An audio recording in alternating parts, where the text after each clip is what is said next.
What key differences exist between GATT and the WTO? Imagine a world where countries trade freely and smoothly, but behind the scenes, there are different rules and organizations guiding this flow. That's what we're exploring today. The General Agreement on Tariffs and Trade, or GATT, was created in 1947.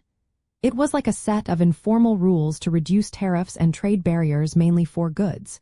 It didn't have a formal organization or a way to enforce its rules.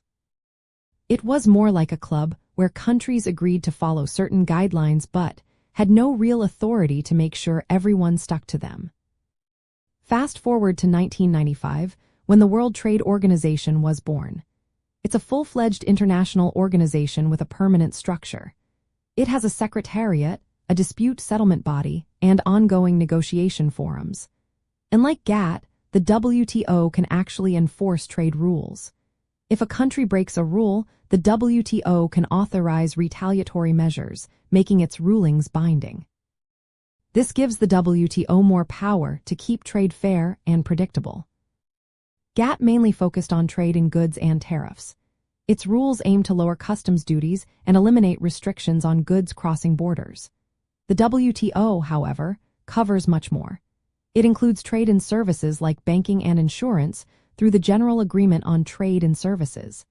It also deals with intellectual property rights through the Agreement on Trade-related aspects of intellectual property rights.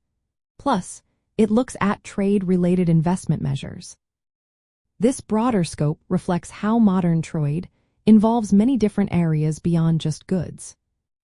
Another key difference is decision-making. GATT decisions were made by consensus, which could slow things down. If one country disagreed, it could block progress.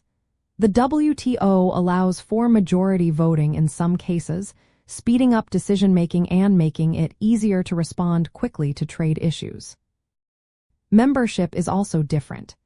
GATT started with fewer countries, mostly industrialized nations. The WTO has grown to include most of the world's economies, both rich and developing. This wider membership gives the WTO more influence and legitimacy in global trade.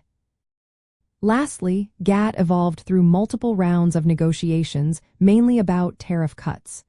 The WTO provides a permanent platform for ongoing talks on complex issues like agricultural subsidies, trade facilitation, and digital trade. This continuous process helps adapt to changes in the global economy. So, from a macroeconomic view, moving from GATT to the WTO marked a shift from a simple, temporary agreement to a strong, organized system. It helps countries trade more confidently, reduces uncertainty, and makes resolving disputes easier. This change supports global economic growth, encourages cooperation, and keeps international trade flowing smoothly.